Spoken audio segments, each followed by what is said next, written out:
Praise the lord. దేవుని పరిశుద్ధ నామమునకు మహిమ కలుగును గాక. ఆన్లైన్ ద్వారా ఈ యొక్క వేకప్ వార్డ్ను వీక్షిస్తున్న ప్రభునందు ప్రియులైన మీ అందరికీ ప్రభువైన యేసుక్రీస్తు నామంలో నా హృదయపూర్వక వందనాలు తెలియజేస్తూ ఉన్నాను. దేవుడు మనల్ని ప్రేమించి మన ఆయుష్ను పొడిగించి ఈ దినం కొరకు దేవుడు మనకి ఇచ్చినటువంటి వేకప్ వార్డ్ క్యాలెండర్ వాక్యము ఆత్మీయ ఆహారము ఏమనగా యిర్మీయా గ్రంథము 30వ అధ్యాయము 17వ వచనం. యిర్మీయా గ్రంథము 30వ అధ్యాయము 17వ వచనములో చివరి మాట, నీ గాయములను మాన్పెదను. దేవుడి యొక్క లేఖన భాగాలను తన యొక్క ఆత్మ ద్వారా మనందరికీ వివరించి బోధించినట్లుగా ప్రార్థించుకుందాం. ప్రేమ నమ్మకం కలిగిన మా ప్రియమైన పరలోకపు తండ్రి, పరిశుద్ధుడు అయిన దేవ, నీ పరిశుద్ధమైన ఘనమైన నామానికి నీ కుమారుడు మా రక్షకుడునైనా యేసుక్రీస్తు వారి శ్రేష్టమైనటువంటి నామంలో స్తుతులు స్తోత్రాలు వందనాలు తెలియజేస్తూ ఉన్నాం. ప్రభువా, మమ్మల్ని ప్రేమించి మా ఆయుష్ను పొడిగించి మరొక దినాన్ని చూసే భాగ్యాన్ని మీరు మాకు కల్పించారు. అంత మాత్రమే కాదు, ఈ దినము కొరకు మీరు మాకు సిద్ధపరిచినటువంటి నీ యొక్క అమూల్యమైనటువంటి మాటలను బట్టి నీకు వందనాలు, నీ జీవాహారాన్ని బట్టి నీకు వందనాలు. చదవబడినటువంటి ఈ లేఖన భాగాన్ని మా యొక్క వినికిడిలో మా హృదయములకు తాకునట్లుగా మీరే మీ ఆత్మ ద్వారా మాతో మాట్లాడండి తండ్రి. ఈ యొక్క వాక్యంను అర్థం చేసుకుంటానికి సహాయం చేయండి.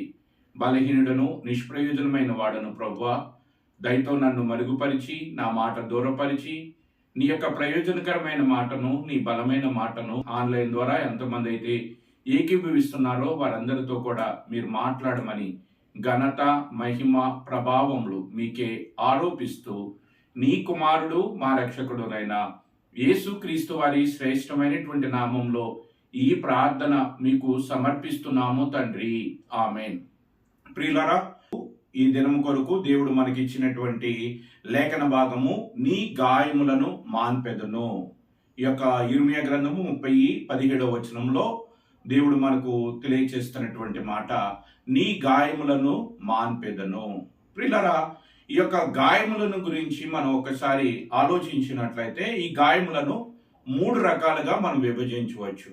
ఒకటి శరీర సంబంధమైన గాయాలు, అంటే శరీరమునకు కలిగే గాయాలు. రెండవది హృదయ సంబంధమైనవి, అంటే హృదయానికి కలిగేటువంటి గాయాలు. మూడవది ఆత్మ సంబంధమైనటువంటి గాయాలు, ఆత్మ నశించిపోవటానికి కారణమయ్యేటువంటి గాయాలు.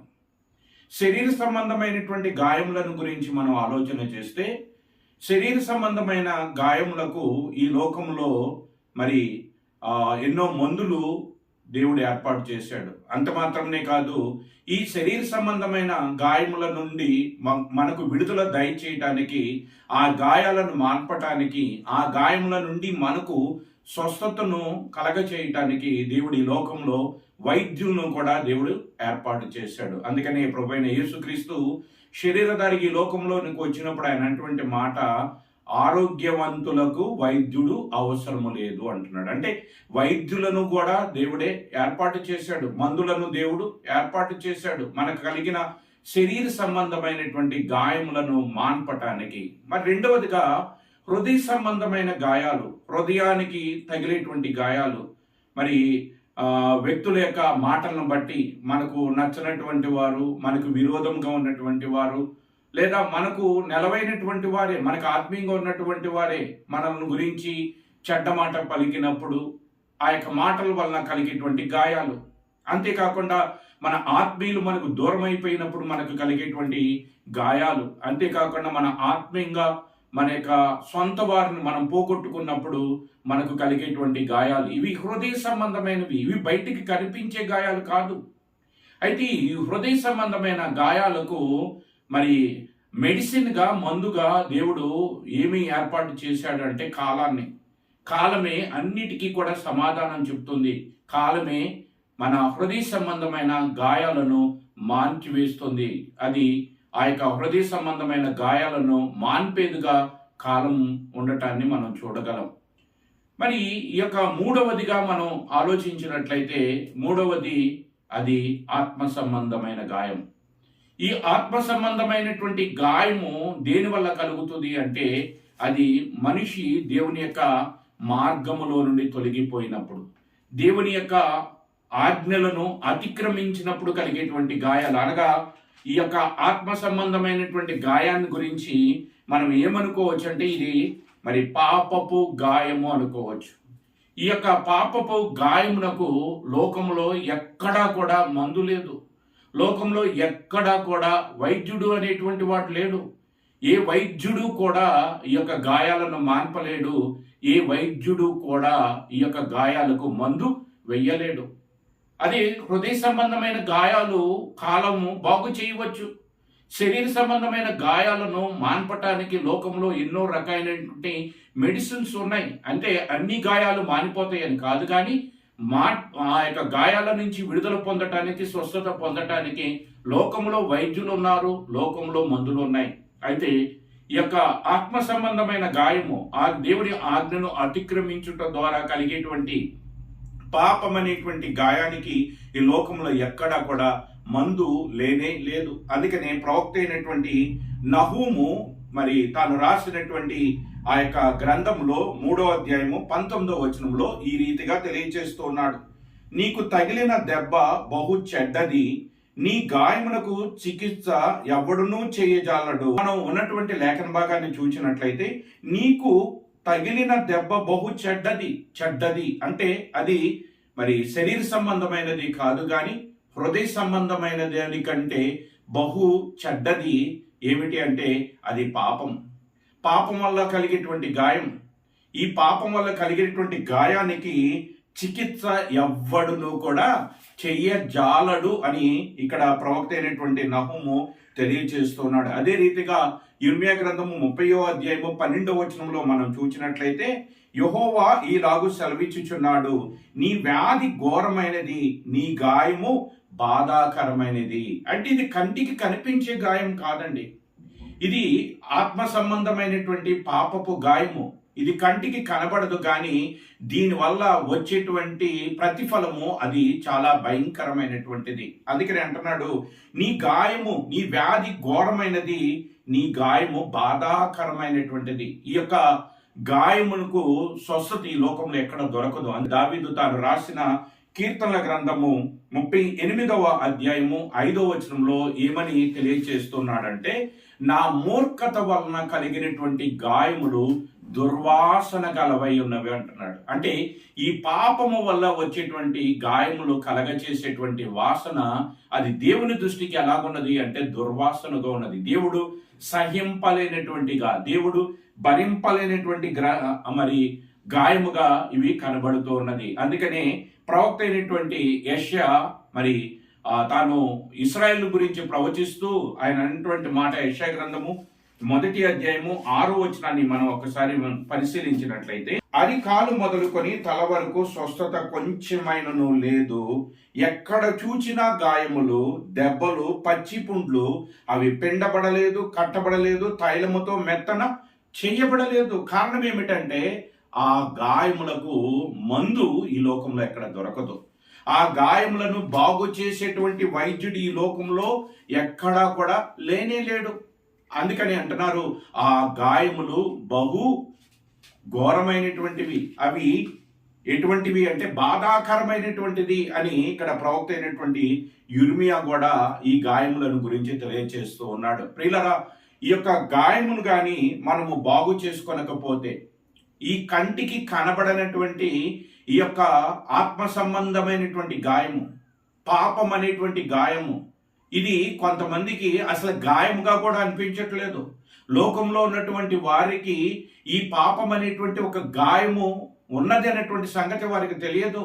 ఈ లోకంలో ఉన్నంత కాలము కూడా వారు ఆ గాయము ఉన్నదన్న సంగతిని, దానిని మాన్పుకోవాలి, ఒకవేళ మాన్పుకోకపోతే దానివల్ల వచ్చేటువంటి ప్రతిఫలము భయంకరంగా ఉంటుంది అన్నటువంటి సంగతిని ఎరుగక ఈ లోకంలో ఉన్నటువంటి అనేకులు మరి చనిపోయి మరి ఆ ధనవంతుడి వలె నిత్యమైనటువంటి నరకములో పడి ఆ గాయము వల్ల వచ్చేటువంటి ప్రతిఫలమును అనుభవిస్తూ వాళ్ళు అరుస్తూ కేకలు వేస్తూ మరి దానిని బట్టి వాళ్ళు బాధపడుతూ ఉన్నారు.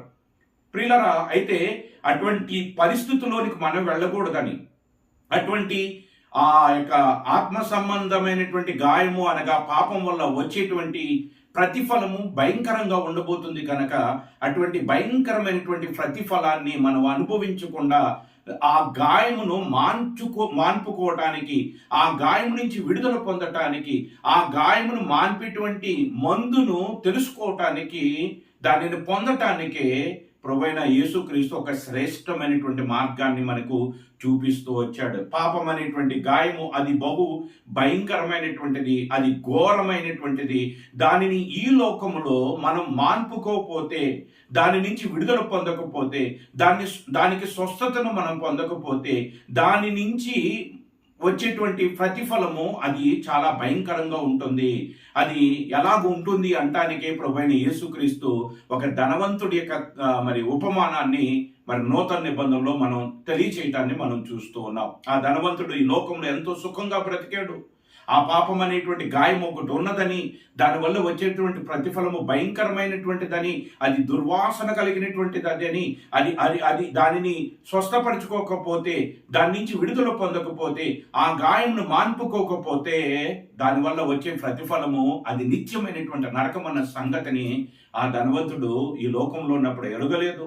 ఒకవేళ ఎరిగినా దానికి ఆ గాయమును స్వస్థపరిచేటువంటి మార్గము వైపు అతడు పయనించలేదు. ఆ మందును అతడు తెచ్చుకుని తనకున్న పాప గాయమును మాన్పుకోవటానికి అతడు ఏమాత్రము కూడా ఇష్టపడలేదు. తద్వారా అతడు భయంకరమైనటువంటి శిక్షను అనుభవిస్తూ ఉన్నాడు. ప్రియులారా, ఈరోజు దేవుడు మనల్ని ప్రేమించి మన యొక్క జీవితాలకు అటువంటి భయంకరమైనటువంటి శిక్ష మనం పొందకుండా సమయం ఉండగానే సద్వినియోగపరుచుకొని మన యొక్క పాపం అనేటువంటి గాయమును మాన్పేటువంటి మందుగా మన పాపముల నుంచి, పాపం అనేటువంటి ఆత్మ సంబంధమైన గాయము నుంచి విడుదల పొందటానికి ఒక శ్రేష్టమైనటువంటి మార్గాన్ని దేవుడు మనకి చూపిస్తూ వచ్చాడు. ఏమిటి ఆ శ్రేష్టమైనటువంటి మార్గము అంటే, పేతురు రాసినటువంటి మొదటి పత్రిక 2వ అధ్యాయము. పేతురు రాసిన మొదటి పత్రిక 2వ అధ్యాయము 24వ వచనం. పేతురు రాసిన మొదటి పత్రిక 2వ అధ్యాయము 24వ వచనం. మనము పాపముల విషయమే చనిపోయి నీతి విషయమే జీవించినట్లు ఆయనే తానే తన శరీరమందు మన పాపములను మ్రాను మీద మోసుకొనెను. ఆయన పొందిన గాయముల చేత మీరు స్వస్థత నొందిరి.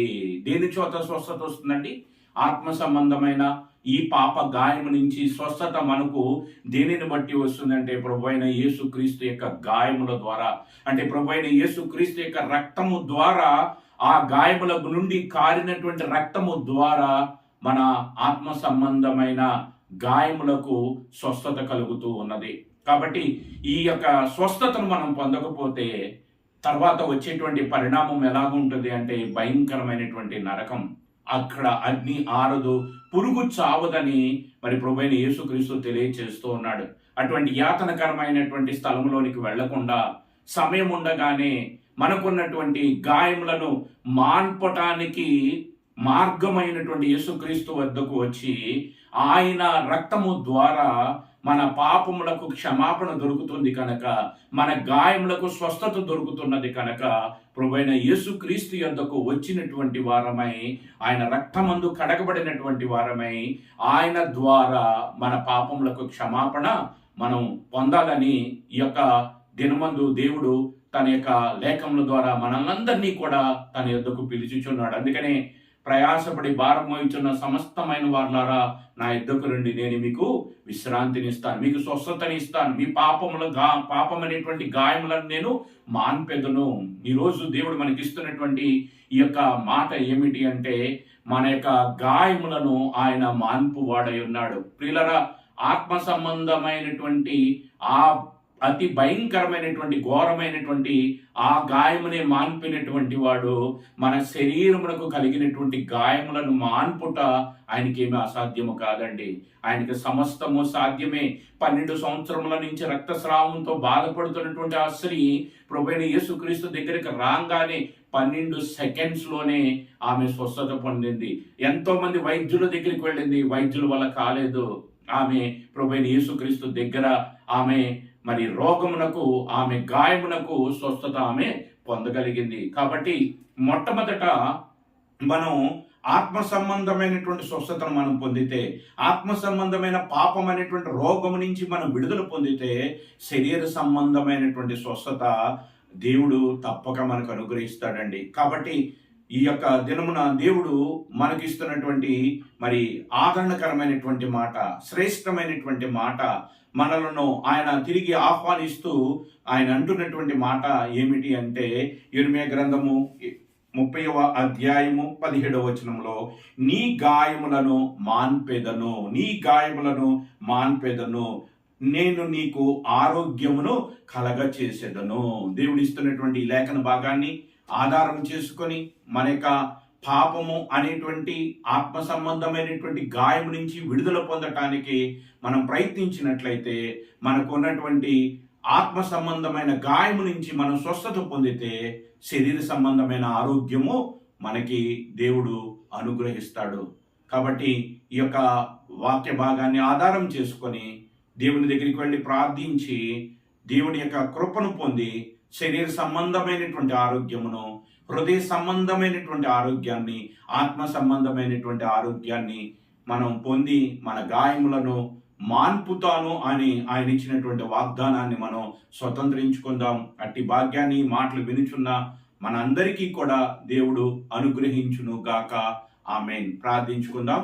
ప్రేమ నమ్మకం కలిగిన మా ప్రియమైన పరలోకపు తండ్రి, పరిశుద్ధుడు అయిన దేవా, మమ్మల్ని ప్రేమించి ఈ దినం కొరకు మీరు ఇచ్చిన ఈ లేఖన భాగాన్ని బట్టి నీకు వందనాలు. నీ గాయములను మాన్పెదను అని మీరు ఇచ్చిన ఈ యొక్క మాటను బట్టి నీకు వందనాలు. మా యొక్క శరీర సంబంధమైన గాయములు, హృదయ సంబంధమైన గాయములు, ఆత్మ సంబంధమైన పాపం అనేటువంటి గాయములను మీరు మార్పు వాడై ఉన్నారు ప్రభువా. మీరు మా యొక్క గాయములను మాన్పి, మా యొక్క గాయము వల్ల ఆ పాపం అనేటువంటి గాయమును మాన్పుకోకపోయినట్లయితే వచ్చే భయంకరమైనటువంటి ఆ యొక్క నరకం అనేటువంటి శిక్ష నుంచి మమ్మల్ని తప్పించటానికి నీ కుమారుడు ఈ లోకంలోనికి దిగి వచ్చి మా పాపముల నిమిత్తము ఆయన సిలువ వేయబడ్డాడు. ఆయన పొందిన గాయముల చేత మాకు స్వస్థత అని నీ లేఖముల ద్వారా మరొకసారి గుర్తు చేస్తూ మాకు ఆరోగ్యమును కలగచేస్తానని, మా గాయములను మాన్పెదనని మీరిచ్చినటువంటి వాగ్దానాన్ని బట్టి, మీరిచ్చిన లేఖన భాగాన్ని బట్టి నిన్నే స్తుతిస్తూ ఉన్నాం, ఆరాధిస్తూ ఉన్నాం ప్రభువా. మా యొక్క పాపం అనేటువంటి గాయం నుంచి మేము విడుదల పొందినట్లయితే మా యొక్క శరీర సంబంధమైన ఆరోగ్యము అదే మరి ఆటోమేటిక్గా అది మా జీవితాలకు అనుగ్రహించబడుతుందని మీ యొక్క లేఖము ద్వారా మాకు తెలియచేస్తూ వచ్చినందుకు వందనాలు. ఈ మాటలు వినిచున్నటువంటి వారందరినీ మీరు యొక్క మాట ద్వారా ఆదరించండి, వారిని బలపరచండి, వారి గాయములను మీరు మాన్పి వారికి ఆరోగ్యమును కలగ చేయమని ఘనత, మహిమ, ప్రభావములు మీకే ఆరోపిస్తూ నీ కుమారుడు మా రక్షకుడునైనా యేసుక్రీస్తు వారి శ్రేష్టమైనటువంటి నామంలో ఈ ప్రార్థన మీకు సమర్పిస్తున్నాము తండ్రి. ఆమేన్. అందరికీ ప్రైజ్ ద లార్డ్.